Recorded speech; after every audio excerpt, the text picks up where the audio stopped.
name is Diane Ritz Nicolella, 4004 Sir James Drive. And I want to read from your ordinance 2-210, an ordinance of the Township of Cecil, Washington County, Pennsylvania, providing for the zoning of oil and gas drilling operations.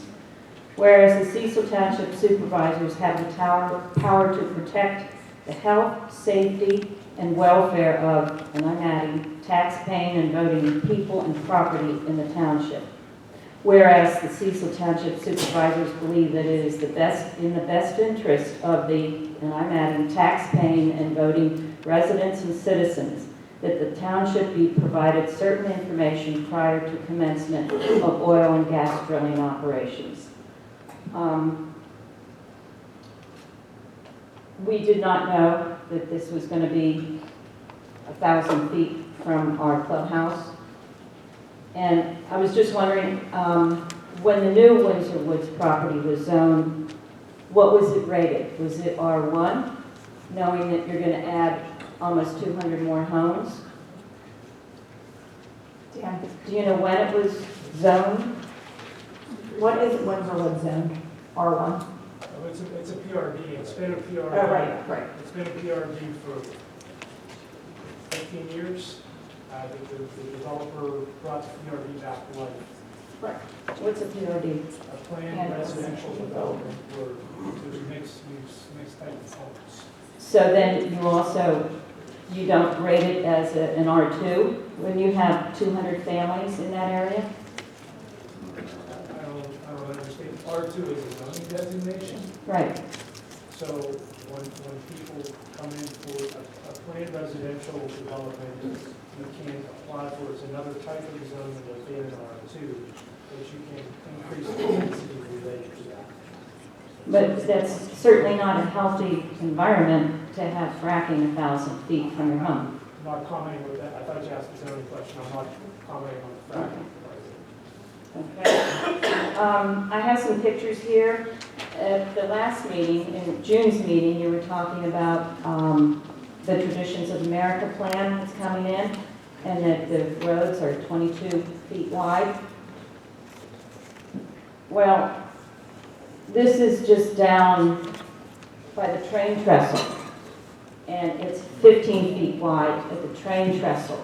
So I don't know how we're going to have huge trucks, triaxles, and cars coming up and down that road. 15 feet wide. Not only that, but this is at the Thai restaurant. There's a telephone pole that is in the road. It's stationed in the road. Here is a 3-foot pole on the side of the road where it's 15 feet wide. It's 3 feet deep. If there's a truck coming down and somebody's going up, and a car or a truck goes in to that 3-foot hole, and you say that you use the money from fracking, well drilling for roads, you knew that there was going to be lots of traffic on North DePaoli. Why was it not addressed beforehand to make it a safe road? There are plans to reconstruct that section of the road by the developer. There's going to be an area made at the intersection of When? By Range Resources? They're going to do it. by the developer. When? It's paving season. I would say they're going to pave in the fall here. It's not going to take care of the 15-foot railroad trestle that we have, or the 3-foot hole. That's not at the intersection. Diane, who's the developer? Make sure we know who the developer is. That's a question. Who is the developer? The developer is Meritage Group. Meritage Group. Okay. I also realized that Range Resources they've got all kinds of conditional use application, adjacent property list, location maps, they provided you with all of these things. But I don't see that there's a site approval land development application. Was one submitted to you? Because that has to be part of the development, that is the approval. You have to approve that before they can do any work. And I don't see that in any of the paperwork that I've investigated and researched. So my understanding is that the township's position, and we haven't given a legal opinion on it yet, is that land development is not required for such a thing, but I'm happy to give a legal opinion to the township if they request me to do that. I would be hesitant to say that that's our position at this point. I would request that if that's something that they're asking, that we look into why they have not applied for Saturday, why did they not apply for site development? And Yeah, they haven't been asked, which, and it's my understanding that it wasn't the township's position that it's required, because they haven't been asked to submit that, but if you would like a legal opinion on that, I will. What do you mean they haven't been asked? They haven't been required to submit a land development application. Why not? Well, we don't handhold any applicant. You know, it's their responsibility to find out what it is that we require, not our job to babysit every person. We don't do that. So if they didn't apply for it, that's not on any employee of this township or us. That's on Range Resources for not applying for all the permits that they were required to apply for. Okay, I'm happy to give you all a legal opinion if I you mean, would I'm like. one board member, but if you're, I would want a legal opinion on that. Why can't we do it? We're extremely upset at that. Yeah, I mean, yeah. My neighbor's going to join. My name is Lisa Wolk, 2046 Sir Patrick Drive. Since we're talking about the ordinances, that was some of the clarification that I wanted to get in regard to your decisions. The understanding for me was that you guys approved a conditional use order.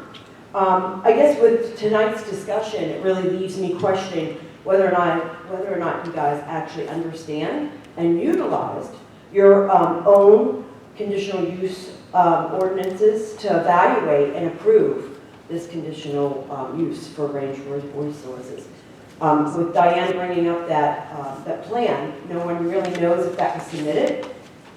So that's a big concern, right? I mean, as a board that is approving a permit, you should know that all those documents and the required list that you guys have in your ordinance, that you guys all have them before you approve a permit. Is that valid? I think you sound straight. I was on supervisor when this was approved. Okay. And if I'm not mistaken, Cindy and Frank voted no. Right, and so I would say there was a formal hearing, a conditional use hearing, so we went through all the procedures that are required, and there was a vote, and there was an approval, and there are written findings. And that particular issue is now on appeal, and it's an active litigation. So as it relates to the approval process, right, and related to that, there'll be no formal comments on that because it is an active litigation. There was an appeal of this board's decision, and that's in court right now. So how can they move forward then if it's an appeal? Right. There's been no stay, from what I understand. They move forward at their From own my pace. understanding, it takes an injunction, and that can require quite a bit of money. Without a stay, they move forward at their own risk. So it's the company, any company's decision whether or not to stop moving forward with something they're working on because of active litigation, or whether they stop and wait for the litigation to go through. So it's at their own risk. So can I ask who it was that approved the conditional use that's present now? The board of supervisors, there's a written opinion, and that's a public document. It was the board at the time, I don't know, Ron said he wasn't here, so it was Ms. Cowden, and then everybody else up here except for Ron. Okay. No. So in the, But they each, they voted certain ways. So it was Cindy and Frank voted, I voted yes. you voted yes, okay. But there was a formal written opinion. okay, so in your conditional use request that is here, I wanted to just reiterate the information a little bit. The conditional use is because of the potential adverse impact upon the immediate neighborhood and township as a whole, require greater degree of scrutiny of site characteristics and impacts to determine their suitability in a given location. So the conditional use request and permit is something that you really scrutinize a lot more in detail because of the risks.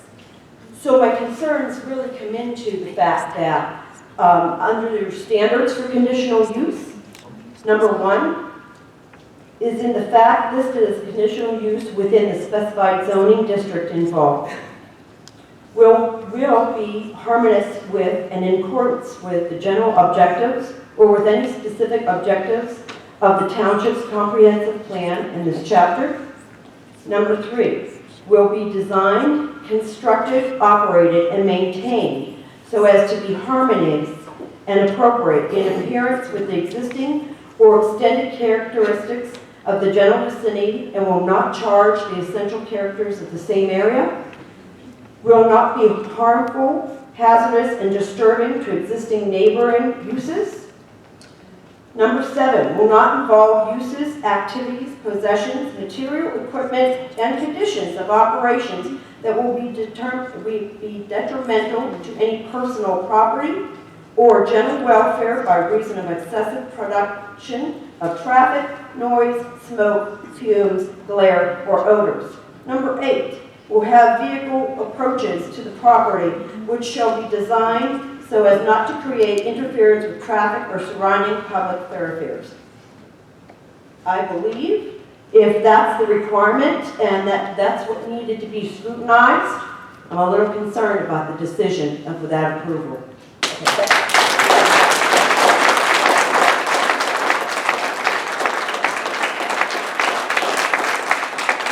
I'm going to ask that it is reevaluated for the public safety and based on your ordinance and your scrutiny of your own ordinance, that you really reevaluate your approval for that permit.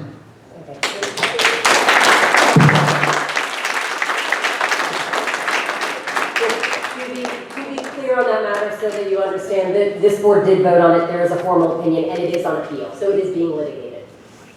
Thank you. But there's still trucks up and down North Deep Paoli as of today. So we are in danger. You need to stop it. Made a mistake.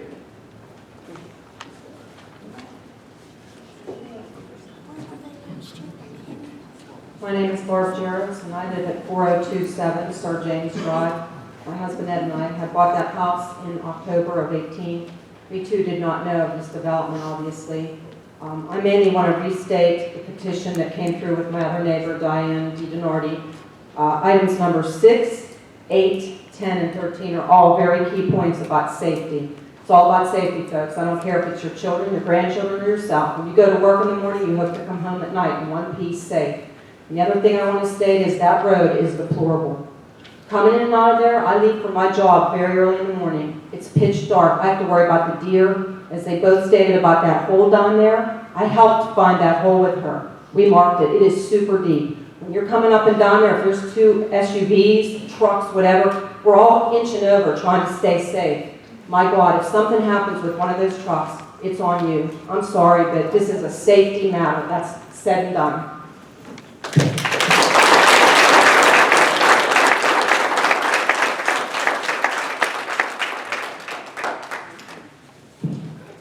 Michelle Stonemark, 4 North Polly. So I feel a little bit like everything I wanted to say has been said so far by my